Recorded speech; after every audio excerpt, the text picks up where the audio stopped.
Data గోప్యతా దినోత్సవం గురించి చెప్పుకుందాం. ముఖ్యంగా భారతదేశంలోని ప్రభుత్వ సంస్థలపై పెరుగుతున్న ర్యాన్సమ్వేర్ దాడుల మధ్య డేటా దక్షిణ దినోత్సవాన్ని జనవరి 28న జరుపుకోవడం వ్యక్తిగత గోప్యత మరియు వ్యక్తిగత డేటా రక్షణ గురించి మరింత అవగాహన మరియు విద్యను అందించాల్సిన అవసరాన్ని బలపరుస్తుంది.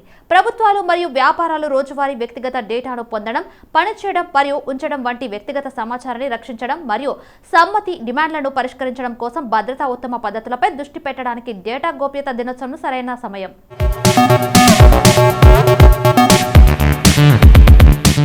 సైబర్ దుండగుల ద్వారా డేటా గోప్యత సంభావ్య ఉల్లంఘనను నివారించడానికి భారత ప్రభుత్వం వ్యక్తిగత డేటా రక్షణ చట్టాన్ని తీసుకురావడానికి సిద్ధంగా ఉంది. సోషల్ మీడియా ప్లాట్ఫామ్లలో కంటెంట్ను పర్యవేక్షించడానికి ఐటీ చట్టాన్ని మరింత కఠినతరం చేయడానికి ప్రభుత్వం కూడా చివరి దశలో ఉంది.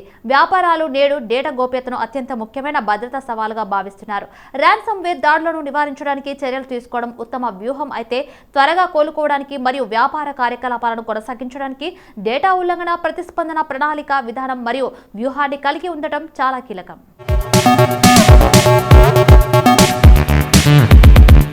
ఇటీవలి సంవత్సరాల్లో డేటా లీక్ దోపిడీ సంఘటనలు గణనీయంగా పెరిగాయి. దీని ద్వారా సైబర్ బెదిరింపు నటులు డేటాను తాకట్టు పెట్టడానికి ప్రయత్నిస్తారు. వ్యక్తిగత లేదా ఆరోగ్య సమాచారంతో సహా భారీ చెల్లింపులను డిమాండ్ చేస్తున్నారు. ఖాతాలను యాక్సెస్ చేయడానికి మరియు సున్నితమైన డేటాను యాక్సెస్ చేయడానికి రాజీపడిన ఆధారాలను ఉపయోగించుకుని గుర్తింపు ఆధారిత దాడులు కూడా పెరుగుతున్నాయి. ఈ ట్రెండ్తో పాటుగా ప్రపంచవ్యాప్తంగా ఉన్న దేశాలు సెక్యూరిటీ అవసరాలతో కూడిన గోప్యతా నిబంధనలు అనుసరించాయి.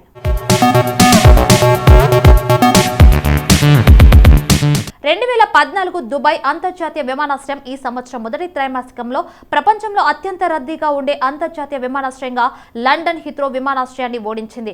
దుబాయ్ ఎయిర్పోర్ట్ వరుస విస్తరణ ప్రాజెక్టు పూర్తయిన తర్వాత ఈ పరిస్థితి కొనసాగించాలని భావిస్తున్నారు.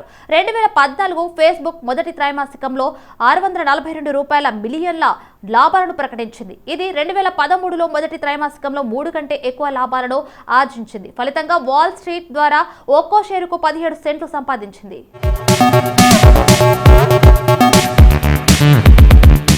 లాలా లజపత్ రాయ్ భారత్కు చెందిన రచయిత, రాజకీయ నాయకుడు. పంజాబ్ రాష్ట్రం మేఘా జిల్లా దుడిగే గ్రామంలో జనవరి 28, 1865న జన్మించాడు. భారత స్వతంత్ర సంగ్రామంలో బ్రిటిష్ పాలనకు వ్యతిరేకంగా పోరాడిన ధీరులలో ఒకడుగా చిరస్థాయిగా నిలిచిపోయి నవంబర్ 17, 1928న తుదిశ్వాస విడిచారు. ఇతనికి భారతీయులు పంజాబ్ కేసరి అనే బిరుదును ఇచ్చారు. ఇతను Punjab station bank, Lakshmi insurance కంపెనీల స్థాపకుడు. లాలా లజపత్ రాయ్ బాల్ బాలగంగాధర తిలక్ పాల్, బిపిన్ చంద్ర పాల్ త్రయం కాలంలో లాల్ బాల్పాల్లో ఒకడుగా ప్రసిద్ధి చెందాడు.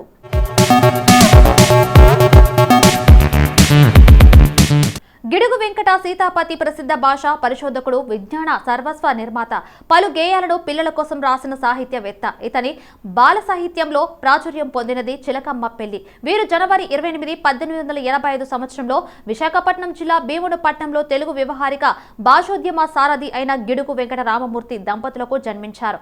మద్రాసు క్రైస్తవ కళాశాలలో చరిత్రలో పట్టుబద్రులై కొంతకాలం పర్లకిమిడిలో చరిత్ర ఉపన్యాసులుగా పనిచేశారు. వ్యవహారిక భాషోద్యమంలోనూ సవర భాషోద్ధరణలోనూ తండ్రికి కుడిభుజంగా నిలిచి విశేషానుభవం గడించారు. రైతు బిడ్డ, స్వర్గసీమ, పల్నాటి యుద్ధం, భక్తిమాల వంటి కొన్ని చలన చిత్రాల్లోనూ కొన్ని నాటకాలను నటించారు.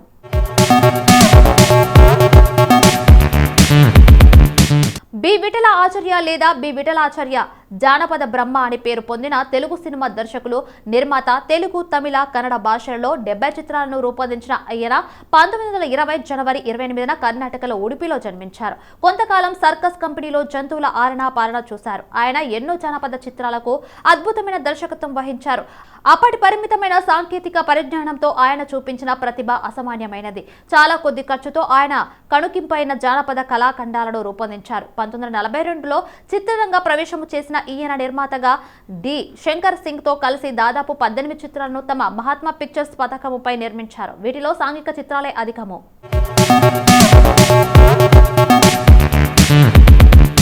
రాజా రామన్న భారత అణు శాస్త్రవేత్త. భారతదేశం శాస్త్ర సాంకేతిక రంగాలలో సంచలన విజయాలు సాధించడంలో, అద్భుతమైన ప్రగతిని సాధించడంలో కీలక పాత్ర వహించిన వారిలో డాక్టర్ రాజా రామన్న గారు ఒకరు. భారతదేశం అణుబాంబును తయారు చేయడంలో ఈయన కీలక పాత్ర పోషించారు. కర్ణాటకలోని మైసూరులో 1925 జనవరి 28 నాడు జన్మించిన రాజా రామన్న ప్రాథమిక విద్యాభ్యాసం మైసూరులోనే చేశారు.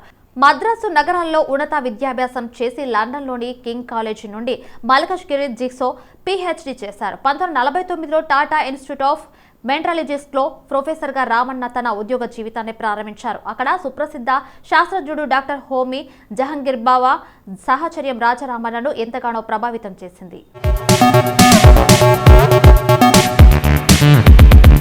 పండిట్ జస్రాజ్ హిందుస్థానీ శాస్త్రీయ సంగీతం మేవాతి ఘరానాకు చెందిన ప్రఖ్యాత భారతీయ శాస్త్రీయ సంగీత గాయకుడు.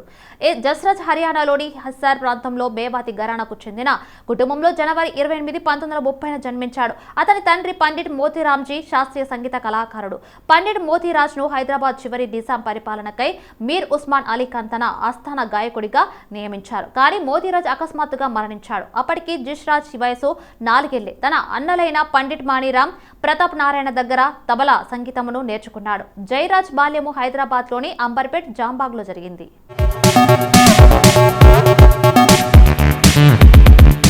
వినోద్ ఖోస్లా జనవరి 28, 1955 మహారాష్ట్రలోని పూణేలో జన్మించిన ఒక Indian American venture capitalist. Silicon వ్యాలీని ప్రభావితం చేసిన ప్రధానమైన వ్యక్తుల్లో ఒకరు.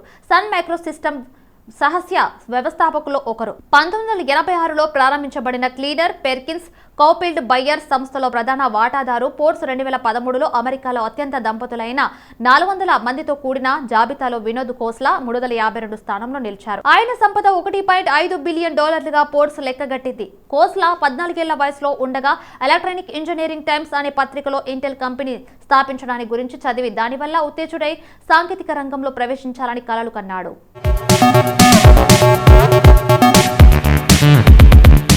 దక్షిణాది స్టార్ హీరోయిన్ శృతి హాసన్ పుట్టినరోజు నేడు. లోకానాయకుడు కమల్ హాసన్, అలనాటి అందాల నటి సారికల కుమార్తె Shruti Haasan singer, music composer, నటి, మల్టీ టాలెంటెడ్ పర్సన్. తల్లిదండ్రులకు తగిన తనయ బాలీవుడ్ లో నటిగా అడుగుపెట్టిన శృతి అనంతరం టాలీవుడ్, కోలీవుడ్ లో కూడా అనేక సూపర్ హిట్ సినిమాలో నటించింది. ఈ రోజు జనవరి 28వ తేదీ శృతి హాసన్ పుట్టినరోజు. Happy birthday Shruti Haasan. 36వ పుట్టినరోజు వేడుకలను జరుపుకుంటుంది. అందాల సుందరి. తల్లిదండ్రుల నుంచి నటనను వారసత్వంగా తీసుకున్న శృతి హాసన్ 2000లో బాలనటిగా వెండి తెరపై అడుగుపెట్టింది. తన తండ్రి కమల్ హాసన్ దర్శకత్వంలో తెరకెక్కిన హే రామ్ సినిమాలో బాలనటిగా నటించింది.